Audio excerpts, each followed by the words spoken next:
Ninguém sabia o que era televisão aqui, era uma novidade. E aí a gente colocou a TV no ar e começou essa nova aventura aí.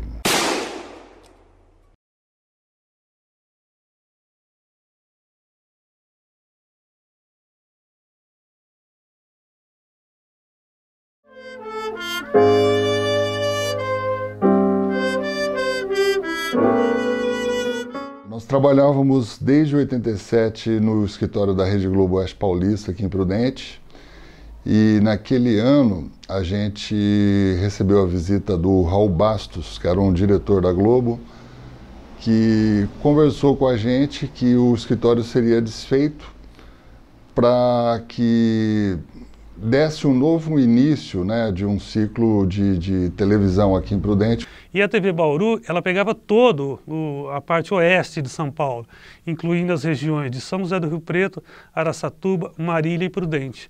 Então, em cada uma dessas cidades, eles tinham um escritório, uma sucursal.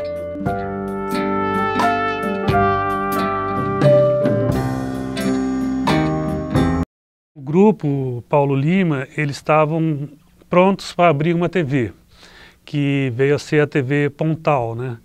E a expectativa deles era retransmitir a Globo, né, a programação da TV Globo. E era um negócio que estava tudo certo e tal, para fechar o contrato, a TV estava montada, estava em caráter experimental ainda e tudo mais, mas já estava no ar, você colocava algumas coisas e tal, né? O contrato com a Globo não foi fechado por questões políticas. A Globo, ela tinha sérias desconfianças em relação ao grupo, né, Paulo Lima, assim, aos objetivos políticos que eles tinham, enfim. Era uma negociação super demorada e tal, e acabaram não fechando. Aí o que aconteceu? O Paulo Lima, ele fechou com a TV Manchete, que na época era a grande, digamos, a grande novidade da comunicação brasileira. Eles estavam exibindo uma novela chamada Pantanal, que fazia assim, um enorme sucesso, inclusive chegava assim, até bem perto das novelas da Globo, que naquela época era coisa de 60%, 70% de audiência, né? E daí o Paulo Lima fechou com a TV Manchete, né, que transmitia. Quando a TV estava para ser criada, houve um processo de seleção, muitas pessoas se inscreveram, ninguém sabia o que era televisão aqui, era uma novidade. Aí a gente ficou trabalhando assim em caráter experimental e logo depois não tinha um jornal pronto, um jornal tipo 7 da noite. Eram boletins que entravam na programação que era retransmitida pela TV Manchete. A TV Pontal, na época, ela fez um grupo de jornalistas que foi fazer o telejornal da emissora. Comecei primeiro como apresentadora do Pontal em Manchete, segunda edição. Antes desse jornal, eu fiz, depois do piloto, eu apresentei, o primeiro programa que eu apresentei foi Jogos Abertos do Interior, que eu lembro que foi uma época que veio para Prudente. E eu estava na suíte, editando, e foi muito legal isso aí, foi muito assustador e legal, porque a gente estava lá na suíte editando o programa, aí chegou uns caras de terno, coisa e tal, blá, blá, blá, blá, blá, pode parar o que você está fazendo, vamos ali tomar um café que a gente precisa conversar.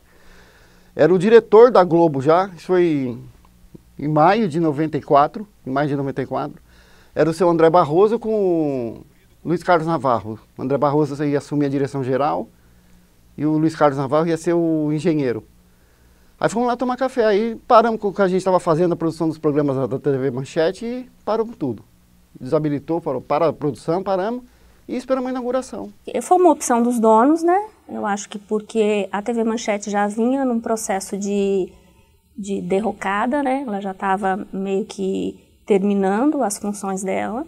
A TV estava nascendo, ela estava começando a se estruturar, mas eu acredito que um interesse econômico do grupo, né, dos donos da TV, aí se buscou alguma coisa que fosse mais rentável e de maior visibilidade. Na época, a parceria com a Rede Globo seria a melhor opção, e foi o que foi feito.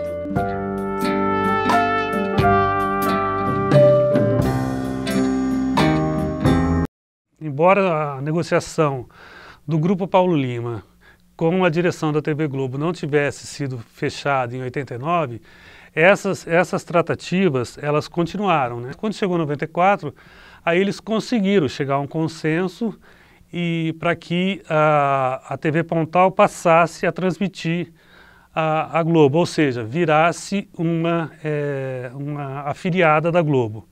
Só que a Globo exigiu que se desvinculasse totalmente TV Pontal da nova emissora. E o Paulo Lima queria, não, vai ser TV Pontal.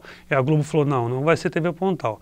Foi aí que se criou a TV Fronteira. A emissora foi toda desmontada, eu lembro bem disso, assim, em uma semana eles desmontaram toda a parte técnica da emissora e ela começou a operar no mesmo prédio da rua Cametaro Morishita. Era a Globo que dava as cartas, ela que contratou, que colocou o diretor comercial, o diretor de engenharia, o diretor de operações, enfim, todos os cargos ali chaves e tal, foi a Globo que indicou os profissionais dela. Teve todo um processo de transição que a emissora estava sendo preparada, né, com uma estrutura de Rede Globo que era bem diferente de uma estrutura de uma TV Manchete, né, desde departamento comercial, programação, engenharia, troca de equipamentos. Foi intenso, um processo de adaptação do que era a TV Pontal para se transformar na TV Fronteira, né. Quase todos os equipamentos eram da TV Pontal, mas também vieram equipamentos de outras afiliadas, tudo câmeras Zomatic, tudo usado, tudo usado, tudo de segunda mão. A partir de hoje, os municípios da região oeste do estado ganham melhores condições para divulgar a todo o país seus fatos, sua cultura e as informações relativas a esta, que é uma das regiões mais promissoras do estado de São Paulo. Começa a funcionar a TV Fronteira Paulista, a 9ª emissora ligada à Rede Globo no interior do estado. Então lá a gente, na verdade, compôs 3 equipes, era uma estrutura bem pequena, e começamos a fazer o jornal que era o segunda edição. E aí a gente passou a fazer essa edição da noite, né? E essas 3 equipes durante o dia faziam as produções. Eu era chefe de reportagem na Rede Globo Oeste Paulista, assumia a chefia de redação, e eu lembro que teve um jornal de estreia que o Carlos Tramontina veio apresentar, o jornal aqui ao vivo de Prudente. A inauguração foi dia 1º de junho de 94. Eu me lembro que a gente começou a procurar, porque o pessoal do Bom Dia, eles queriam ancorar o jornal de um lugar alto que eles pudessem mostrar a cidade, né? Foi no terraço do Aruá que a gente fechou. Tinha bastante gente de São Paulo, do Rio, então autoridades do próprio município. Empresários, jornalistas e convidados de toda a região. Então a preocupação para dar tudo certo era muito grande, então a tensão era grande, então você tinha que estar participando de tudo, e você fica preocupado com outras coisas, mesmo que não era da sua função, você corre daqui, vai ali, ajuda, então. E aí a gente colocou a TV no ar e começou essa nova aventura aí. A Rede Globo ganha hoje mais uma afiliada. A TV Fronteira Paulista de Presidente Prudente é a 9ª estação ligada à rede. Foi um dia que todo mundo chegou na TV cedinho, né, tipo 4, 5 horas da manhã. Para todo o estado, o trabalho de apresentadores e repórteres. Começou no Bom Dia, e daí tinha matéria no Bom Dia Brasil, tinha link no SPJ, que era de São Paulo, daí teve os boletins da programação, falando da inauguração e tudo mais. O processo foi automático, né? A mesma equipe que trabalhava na TV Pontal, que já estava ali, uma boa parte dela, não foram todos, mas uma boa parte dela migrou para a TV Fronteira. A gente teve uma redução do quadro, algumas pessoas saíram, teve uma época de transição e tal. Vieram para a Fronteira eu, o Luiz Augusto, só que o Luiz Augusto já veio como chefe de redação. O Eli Frank, que era repórter, ele veio como gerente de jornalismo, entendeu? E daí veio o Anélio, que era operador, né, que era o PJ, né? Ele veio como cinegrafista, né?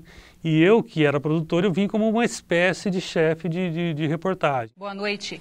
Esta segunda-feira, 8 de dezembro de 1997, passa a ser um marco histórico para a televisão brasileira. Está sendo inaugurada em Presidente Prudente a primeira emissora de TV totalmente digital do país. É a TV Fronteira, afiliada da Rede Globo.